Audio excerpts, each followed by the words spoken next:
Good day, everyone. We have reached Chapter 7. In this chapter, we will discuss about marine pollution. Marine pollution is a combination of chemicals and trash, most of which comes from land sources and is washed or blown into the ocean. This pollution results in damage to the environment, to the health of all organisms, and to economic structures worldwide. Marine pollution is a growing problem in today's world. Our ocean is being flooded with two main types of pollution: chemicals and trash. Chemical contamination, or nutrient pollution, is concerning for health, environmental, and economic reasons. This type of pollution occurs when human activities, notably the use of fertilizer on farms, lead to the runoff of chemicals into waterways that ultimately flow into the ocean. The increased concentration of chemicals, such as nitrogen and phosphorus, in the coastal ocean, promotes the growth of algal blooms, which can be toxic to wildlife and harmful to humans. The negative effects on health and the environment are caused by algal blooms, and this can hurt local fishing and tourism industries. Marine trash encompasses all manufactured products, and most of them are plastic, which that end up in the ocean. Littering, storm winds, and poor waste management all contribute to the accumulation of this debris, 80% of which comes from sources on land. Common types of marine debris include various plastic items like shopping bags and beverage bottles, along with cigarette butts, bottle caps, food wrappers, and fishing gear. Plastic waste is particularly problematic as a pollutant because it is so long-lasting. Plastic items can take hundreds of years to decompose. Microplastics pollution. Microplastics can come from a variety of sources, including larger plastic pieces that have broken apart, resin pellets used for plastic manufacturing, or in the form of microbeads, which are small, manufactured plastic beads used in health and beauty products. Microplastics are small plastic pieces less than 5 mm long, which can be harmful to our ocean and aquatic life. Microplastics come from a variety of sources, including from larger plastic debris that degrades into smaller and smaller pieces. Microbeads, a type of microplastic, are very tiny pieces of manufactured polyethylene plastic that are added as exfoliants to health and beauty products, such as some cleansers and toothpastes. These tiny particles easily pass through water filtration systems and end up in the ocean, posing a potential threat to aquatic life. This is another source of microplastics in the aquatic environment. From laundry activity, the waste travel to the ocean. Marine debris. Marine debris is any man-made object intentionally or unintentionally discarded, disposed of, or abandoned that enters the marine environment. Also known as litter, it is human-created waste that has deliberately or accidentally been released in the ocean, lake, and river. In the marine environment, 80% of debris originates onshore, and 20% from offshore sources. Marine debris is something in the marine environment, in the ocean and beach, that does not naturally occur there. More definition, according to National Oceanic and Atmospheric Administration, is any persistent solid material that is manufactured or processed and directly, intentionally or unintentionally disposed of or abandoned into the marine environment. Aquatic debris is a problem with no geographical boundaries. Although various countries have had a more publicized problem, persistent aquatic debris can be found on just about every coast and waterway in the world. There are several types of marine debris. The most common and abundant is plastic. As the society has developed new uses for plastics, the variety and quantity of plastic items found in the marine environment has increased dramatically. These products range from common domestic materials, such as bags, cups, bottles, balloons, to industrial products, such as strapping bands, plastic sheeting, hard hats, resin pellets, to lost or discarded fishing gear, for example, nets, buoys, traps, lines. Second most common, glass, metal, styrofoam, and rubber. These materials are similar to plastic, in that they are used for a wide range of products. While they can be worn away, or broken down into smaller and smaller fragments, they generally do not biodegrade entirely. As these materials are used commonly in our society, their occurrence as marine debris is overwhelming. Next, derelict fishing gear. Derelict fishing gear refers to nets, lines, crab or shrimp pots, and other recreational or commercial fishing equipment that has been lost, abandoned, or discarded in the marine environment. Modern gear is generally made of synthetic materials and metal, and lost gear can persist for a very long time. Lastly, derelict vessels.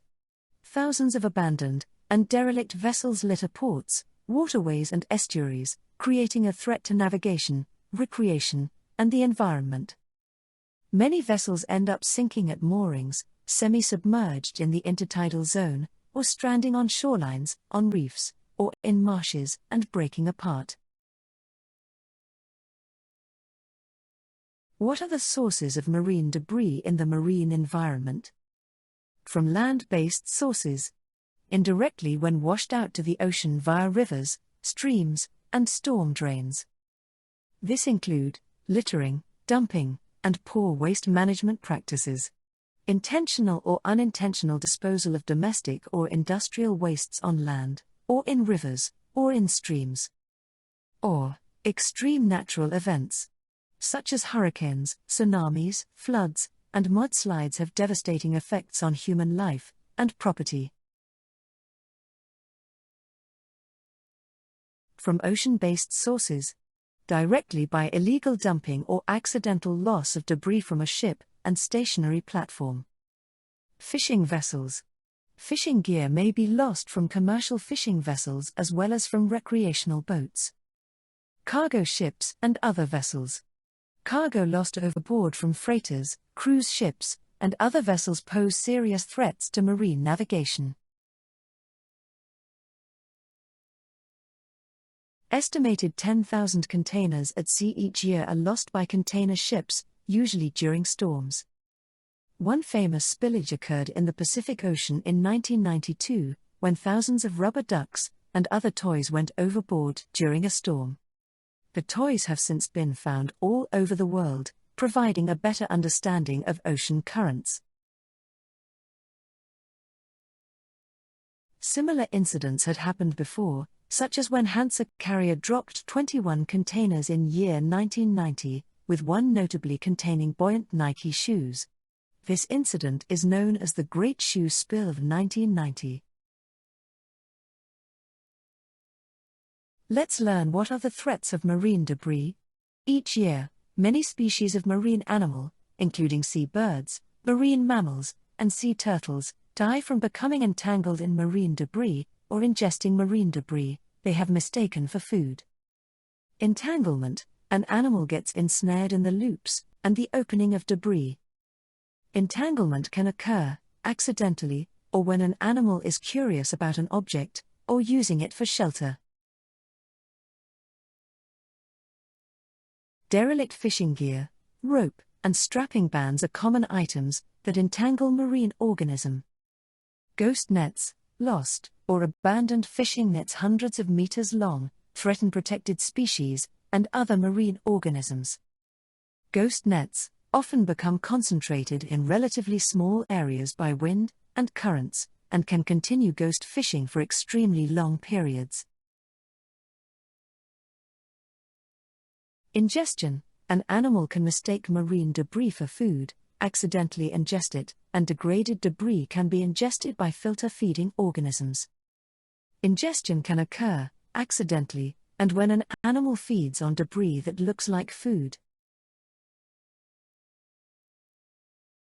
Harmful to marine organisms because it can. Blockages of the esophagus and intestinal tract can kill the organism. A sharp object can cause injuries and infections. Toxins can accumulate in an animal's tissue, affecting the health and wellness of the organism.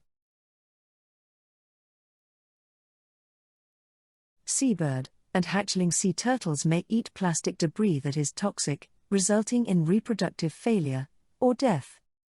Sea turtles may mistake floating debris for food, which can lead to suffocation or intestinal blockage. Whales can ingest marine debris that can become entangled in the baleen, cause choking, or interfere with digestion. Smothering. Marine debris may disrupt feeding, reproduction, movement, or severely impair the health of sessile animals. Harmful to marine organism because it can cause drowning, disrupt or prevent feeding, restrict movement or ability to swim, increase vulnerability to predators, result in infection or loss of limbs.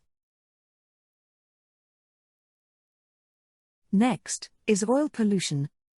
When we talk about oil pollution in the ocean, normally, we will relate to oil spill. Oil spill, known as the release of a liquid petroleum hydrocarbon into the environment, especially marine areas, due to human activity, and is a form of pollution.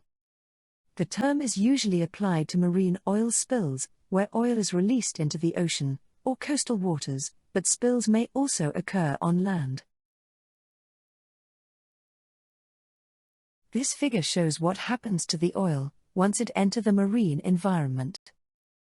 From spreading, emulsification, evaporation, oxidation, dissolution, dispersion, sedimentation, and biodegradation. The source of oil pollution in marine environment. Although the major source of marine oil pollution might appear to be accidental oil spills, but tanker accidents account for less than 7% of the oil discharged into the ocean. Nearly 43% of oil discharged into the marine environment enters the oceans via urban storm drainage systems and industrial discharges. For example, oil spills and leaks during car maintenance, or illegal discharge and dumping of waste oil. The graph below shows how many millions of gallons of oil each source puts into the oceans worldwide each year.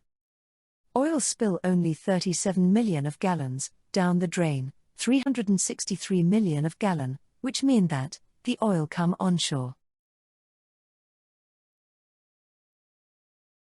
Municipal and industries waste. Domestic waste contain oils and greases. During rains, iridescence caused by oil and petrol can be seen on the roads. Spilled oil from a garage washed into the drains and lastly reached the sea. Tanker ship operation. In segregated ballast, ballast water is carried in separate compartments. At the loading terminal, cargo is loaded on top of the oil in the slop tank. Dry docking. All ships require periodic dry docking for servicing, repairs, cleaning. Ship repair yards should provide slop reception facilities. Marine terminal. Accidents through human error and pipeline failure during loading and discharging oil at terminal. Care taken to minimize accident. Bilge and fuel oils. The ballast water system, when pumped overboard, it carries oil into the sea. In addition, all shipping needs to pump out bilge water, which contains oil from the ship's engine. Tanker ship accidents. Non-tanker ship accidents. Cargo ships, where fuel oil was lost to the sea. Offshore oil production. Oil extracted from the seabed contains some water, must be extracted on the platform before being transported to the refinery. In drilling the oil well, oil-based mud is separate from drill cuttings, dumped on the seabed beneath a platform. Blowouts of the uncontrolled release of oil from the well need great precaution. Atmosphere input. Incomplete combustion of petrol or diesel in motor vehicles, and gas flared off at oil platforms, washed out in the rain. Natural input. Natural sources, oil deposits close to the Earth's surface seep out. So, what are the oil spill impact? Oil spills at sea are generally much more damaging than those on land, since they can spread for hundreds of nautical miles in a thin oil slick, which can cover beaches with a thin coating of oil. This can kill seabirds, mammals, shellfish, and other organisms it coats. Seafood safety with oil chemical. Oil spills can prompt concern about the seafood safety.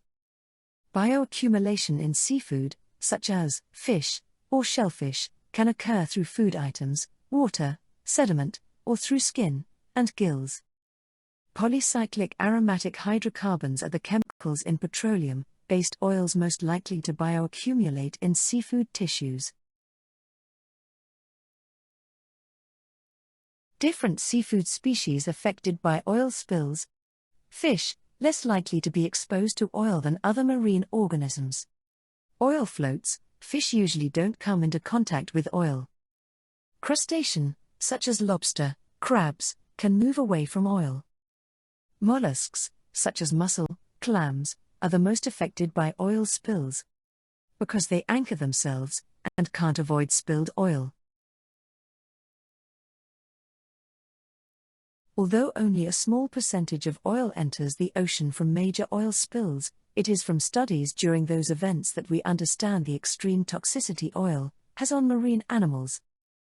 A smaller spill at the sensitive environment may prove much more harmful than a larger spill.